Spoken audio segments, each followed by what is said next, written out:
एक माँ जो सिर्फ अपनी बेटियों को बचाना चाहती थी। एक आदमी जो दुनिया के सामने बेचारा और घर के अंदर शैतान था। सबको पता था कि वो झूठ बोल रहा है, सबको पता था कि वो खतरनाक है, फिर भी उसे एक और मौका दिया गया और उस एक मौके की कीमत 3 लाशों ने चुकाई। ये कहानी है उस घर की जहां प्यार के नाम पर डर था, शादी के नाम पर कैद थी और मर्दानगी के नाम पर सिर्फ हिंसा। आज जो आप देखने जा रहे हो वो सिर्फ एक क्राइम स्टोरी नहीं, वो एक आईना है जो सोसाइटी का असली चेहरा दिखाता है। इस कहानी में सबसे बड़ा जुर्म सिर्फ एक इंसान ने नहीं किया, बल्कि हर उस लम्हे ने किया जब सच देखकर भी नज़र झुका ली गई।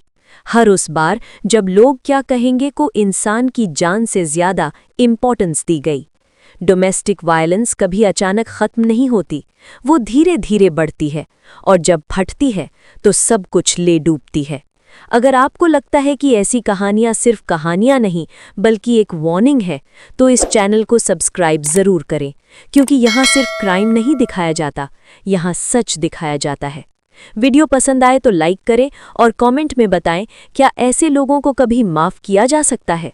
वो हांगकांग का 40 साल का एक बेघर आदमी था। रोज बुजुर्गों से कबाड़ छीनकर अपना पेट पालता था, लेकिन एक औरत से शादी करके बच्चा पैदा करने के लिए वो खास तौर पर चीन आया।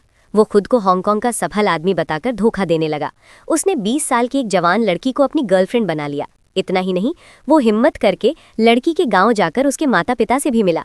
उसे लगा था कि उसका झूठ जल्दी पकड़ा जाएगा, लेकिन उल्टा ससुर ने उसका बड़े सम्मान से स्वागत किया। उस समय टीवी पर 1998 की बाढ़ की खबर चल रही थी, जिसमें हांगकांग और मकाओ से मदद दिखाई जा रही थी। उस दौर में मेनलैंड के लोग हांगकांग वालों को बहुत अमीर और ऊंचे दर्जे का समझते थे।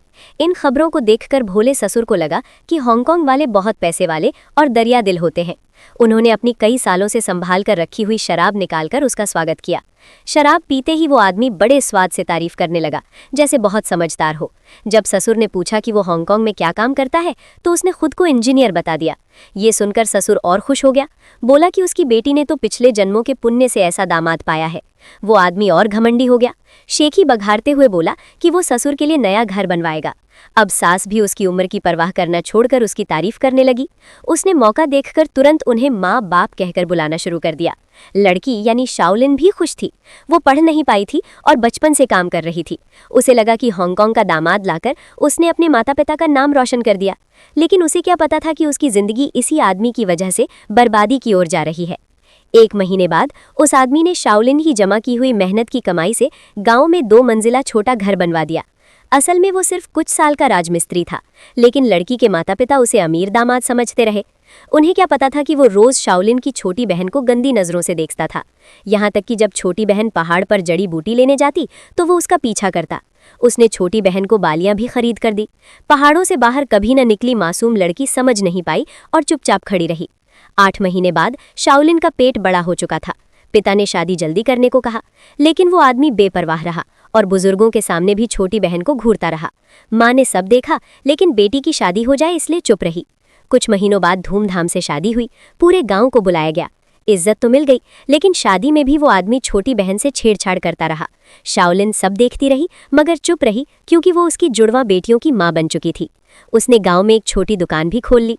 शाओलिन चाहती थी कि वो ठीक से घर बसाए, लेकिन उसका मन अभी भी छोटी बहन पर था।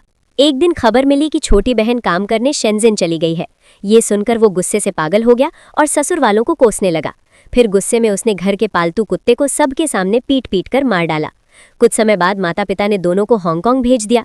हांगकांग में उसे सरकारी मदद और सस्ती रिहाइश तो मिल गई, लेकिन 4 लोगों का खर्च नहीं चल पा रहा था। शाओलिन रेस्टोरेंट में वेट्रेस का काम करने लगी, लेकिन वो आदमी दिन भर मछली पकड़ता और कुछ काम नहीं करता। खाना खाने के लिए भी पत्नी के रेस्टोरेंट में ही चला जाता। शाओलिन सब सहती रही, लेकिन जब लंबे काम के कारण उसके कपड़े पसीने से भीग जाते और लोग उसे बुरी नज़र से देखते, तब भी उसका पति चुप बैठा रहता। बाहर कमज़ोर दिखने वाला वो आदमी घर आकर शेर बन जाता और शाओलिन को गालियां देता। वो उसे नौकरी छोड़ने को कहता, क्योंकि डर था कि सरकार को पता चल गया तो उनकी मदद बंद हो जाएगी। शाओलिन ने कहा, मैं जिंदगी भर सरकारी मदद पर नहीं जीना चाहती। मेरे हाथ पैर सही हैं, मैं खुद कमा सकती हूँ। इस पर वो चाकू दिखाकर उसे धमकाता और डराकर चुप करा देता। असल में ये उसकी कायर मानसिकता थी। ऐसे लोग घर में ताकत दिखाकर अपने अंदर की कमी छिपाते हैं, बाहर कमजोर होते हैं, इसलिए घर में हिंसक बन जाते हैं। एक दिन शाओलिन से गलती से एक कटोरा टूट गया। बस इतनी सी बात पर उसने उसे घर से निकाल दिया और मार डालने की धमकी दी। शाओलिन रोती हुई दरवाजे के बाहर बैठ गई और अपना सामान समेटने लगी। तभी पड़ोसी ऊपर आया। पति डर गया कि कहीं सच सामने ना आ जाए। पड़ोसी ने माँ और 2 बेटियों को जमीन पर बैठा देखा तो पूछताछ की। 5 साल की शादी में पहली बार शाओलिन ने किसी बाहरी इंसान से अपना दर्द साझा किया और इस बार उसने हिम्मत करके सब कुछ बता दिया। और यही फैसला उसकी आने वाली पूरी जिंदगी बदल देने वाला था। पड़ोसी की मदद से शाओलिन को एक महिला आश्रय केंद्र में अस्थायी तौर पर रहने की जगह मिल गई। वहां स्टाफ ने उसे एक ऊपर नीचे वाला बिस्तर दे दिया। शाओलिन को लगा कि अब शायद वो चैन की नींद सो पाएगी, लेकिन जैसे ही वो अपना बिस्तर ठीक करने लगी, एक मोटी औरत ने कमरे पर कब्जा करने के लिए अपना सामान उसके बिस्तर पर फेंक दिया। उसने शाओलिन का सामान नीचे फेंकते हुए गुस्से में कहा, दूसरे कमरे में जाओ। नई नई आई शाओलिन डर गई और विरोध नहीं कर पाई। तभी चेनजी नाम की एक महिला आगे आई और उसकी मदद की। दरअसल चेनजी की कहानी भी कुछ शाओलिन जैसी ही थी। वो भी सिचुआन के गांव से शादी करके हांगकांग आई थी। गांव वाले सोचते थे कि हांगकांग जाकर उनकी जिंदगी सुधर गई होगी, लेकिन हकीकत उल्टी थी। चेनजी के सहारे शाओलिन के दिन आश्रय केंद्र में ठीक ठाक गुजरने लगे। उसका टूटा हुआ मन और शरीर धीरे धीरे संभलने लगा। लेकिन कुछ समय बाद डॉक्टर ने सोशल वर्कर के जरिए शाओलिन को मिलने बुलाया। जैसे ही वो पहुंची, ली सेन अचानक उसके सामने घुटनों पर गिर गया। वो बेचारगी और सच्चाई का नाटक कर रहा था, लेकिन शाओलिन इतनी जल्दी उसे माफ करने वाली नहीं थी। जब उसने कोई प्रतिक्रिया नहीं दी तो सोशल वर्कर ने मदद की गुहार लगाई। शाओलिन दिल की नर्म थी पर बेवकूफ नहीं। उसे अपने पति के इस अजीब व्यवहार से डर लग रहा था। वो समझ नहीं पा रही थी कि वो क्या चाल चल रहा है, इसलिए वो उसके साथ घर वापस नहीं गई। पति से बचने के लिए वो शेंजन अपनी बहन के पास चली गई, लेकिन किस्मत ने फिर साथ नहीं दिया। एक दिन बहन बालकनी में कपड़े सुखा रही थी, तभी उसने नीचे देखा ली सेन बिल्डिंग के नीचे खड़ा है। बहन तुरंत नीचे गई और उसे रोकने लगी। जितना वो रोकती, ली सेन को उतना यकीन होता गया कि शाओलिन ऊपर ही है। गुस्से में वो वहां से चला गया, लेकिन पास की एक ठेली से फल काटने वाला चाकू छीन लिया। तभी शाओलिन भी आवाज सुनकर नीचे आ गई। लेकिन चौंकाने वाली बात यह हुई कि ली सेन ने उसे मारने के बजाय अचानक अपनी शर्ट उठाकर खुद के पेट पर जोर से चाकू मार लिया। वो चिल्लाया, मुझसे वादा करो तुम हांगकांग वापस चलोगी। अगर नहीं चली तो मैं तुम्हें चैन से नहीं जीने दूंगा। तुम वापस चलो, फिर सब बात हो सकती है। इतना कहकर वो चला गया। शाओलिन वहीं खड़ी रह गई, बिल्कुल स्तब्ध। बेबस होकर उसने अपने मायके में मदद मांगी। उसने अपनी माँ को सब कुछ बताया, लेकिन माँ ने कहा, माँ को भी दुख होता है, लेकिन हमारे गांव में हर जगह मर्द ही औरत पर हावी होता है। ये तो आम बात है, तुम्हें भी सहना चाहिए। शाओलिन समझ गई कि माँ से उसे कोई ठोस मदद नहीं मिलेगी। माँ की पुरानी सोच में औरत का पिटना सामान्य था और सहना एक गुण।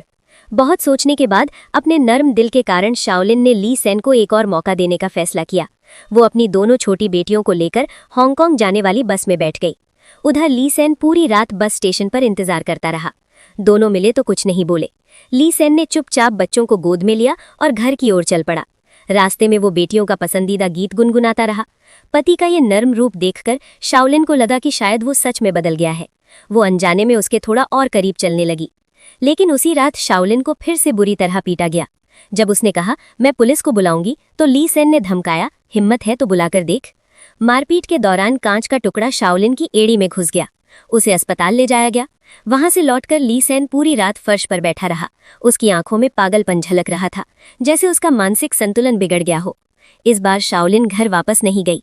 उसे फिर से एक सामाजिक कल्याण केंद्र में रखा गया, लेकिन क्योंकि वो सीधे अस्पताल से वहां गई थी, वो अपनी दोनों छोटी बेटियों को साथ नहीं ला पाई। यही बात आगे चलकर हालात को और भी खराब करने वाली थी। कुछ समय बाद वेलफेयर सेंटर में रहते हुए शाओलिन को एक ऐसा वॉइस मैसेज मिला जिसने उसके होश उड़ा दिए। हालांकि सब जानते थे कि ये एक जाल हो सकता है, लेकिन शाओलिन अपनी बेटियों की जान दांव पर लगाने की हिम्मत नहीं कर सकती थी। उसने चेनजी का संपर्क नंबर अपने पास रखा और जल्दी जल्दी घर की ओर भागी। घर पहुंचकर देखा कि दरवाजा लोहे की जंजीर से बंद था। न पति था न बेटियां। घबराई हुई शाओलिन ने सबसे पहले चेनजी को फोन किया।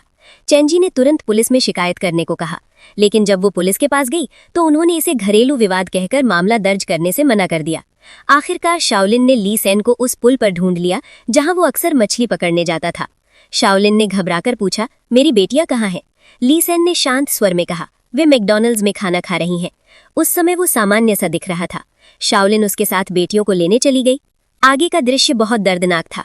घर लौटते ही ली सेन ने अचानक चाकू निकाला और शाओलिन पर हमला कर दिया। शाओलिन जमीन पर गिर गई और अपनी आंखों के सामने ली सेन को अपनी मासूम बेटियों को नुकसान पहुंचाते देखती रही। जब मां और दोनों बेटियों की सांसें थम गई तब ली सेन ने पुलिस को फोन किया, लेकिन आत्मसमर्पण करने के लिए नहीं। उसने झूठ बोला, मेरी पत्नी ने मेरी दोनों बेटियों को मार दिया और मुझे भी चाकू मार दिया। अपने झूठ को सच साबित करने के लिए उसने खुद को भी गंभीर रूप से घायल कर लिया। लेकिन पुलिस अनुभवी थी। जांच में कई गड़बड़ियां सामने आई। शाओलिन के शरीर पर चाकू के घाव पेट और पीठ पर थे। ऐसे घाव कोई खुद अपने आप नहीं दे सकता। और भी संदिग्ध बात ये थी कि ली सेन ने अपने पेट में चाकू मारने से पहले अपनी शर्ट उठाई थी। कोई भी हमलावर वार करने से पहले पीड़ित के कपड़े नहीं उठाता। इन सब सबूतों से साफ था कि ली सेन ने पूरी कहानी खुद गढ़ी थी ताकि पुलिस को गुमराह कर सके। विडंबना ये रही कि खुद को घायल करते समय उसने जरूरत से ज्यादा गहरा वार कर लिया। जब पुलिस मौके पर पहुंची तब तक वो ज्यादा खून बह जाने से मर चुका था। ली सेन एक ऐसा आदमी था जो बाहर कमजोर और अंदर हिंसक था। हांगकांग में वो दबा दबा रहता था, लेकिन सिचुआन के गांव में पहुंचकर वो अचानक ताकतवर बनने लगा। जब शाओलिन को लोग बुरी नजर से देखते थे तब वो चुप रहता था, लेकिन घर लौटते ही वही आदमी हिंसक बन जाता था। मेरी नजर में उसका अंत उसी के कर्मों का फल था।